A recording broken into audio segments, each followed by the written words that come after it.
We start on Capitol Hill tonight. The House passed another continuing resolution today. It will fund the government through the middle of December with a provision to defund and delay Obamacare. Senate Democrats are already calling the legislation dead on arrival. And tonight, the Navy says it will keep 4 destroyers within striking distance of Syria. The Navy has also ordered the Nimitz carrier battle group to stay in on the Red Sea. All this at a time when our military is working with a reduced budget and even more cuts are on the horizon. Military reporter Art Kohn has been looking into that hefty price tag the U.S. faces with all of this waiting. Art? Yeah, and in Anita, sequestration, which in the absence of a budget requires the Department of Defense to trim $450 billion in spending over the next 9 years, it's already challenging our armed forces' ability to provide for the national defense. Now, the present commitment to pressure Syria to the bargaining table is costing millions of dollars every day.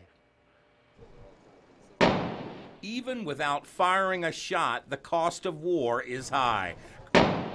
Currently, there are 4 Norfolk-based destroyers in a region that would normally see only 2. It costs the Navy $2 million a week per destroyer to keep the pressure on the Assad regime. The Nimitz battle group was ordered to remain in the Red Sea when it was originally scheduled to return home.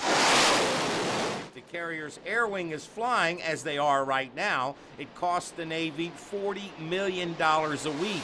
If the Nimitz had not been extended and was headed home, operating costs would be $25 million a week. The Navy pays for this with funds from its operations and maintenance account. So to get that extra money, they're going to take it away from more operation and maintenance money. So it's going to be even less maintenance availability. On Thursday, the Chief of Naval Operations warned that sequestration would force him to cancel repair work scheduled for 34 surface ships in 2014. It very well will have an impact in our area. 4th District Congressman Randy Forbes, who chairs the House Armed Services Subcommittee on Sea Power, says the Joint Chiefs expressed an even bigger concern about the next round of cut sequestration mandates in October. In fact, the Army and the Marine Corps even said we may not be able to win a single conflict if this continues on. The $50 billion that would be taken out of whatever money they have starting in October, if Syria continues, which it should, because we've already said we're going to do it, you're going to see some more. They're going to have to ask for more money. They're going to have to ask for supplementals.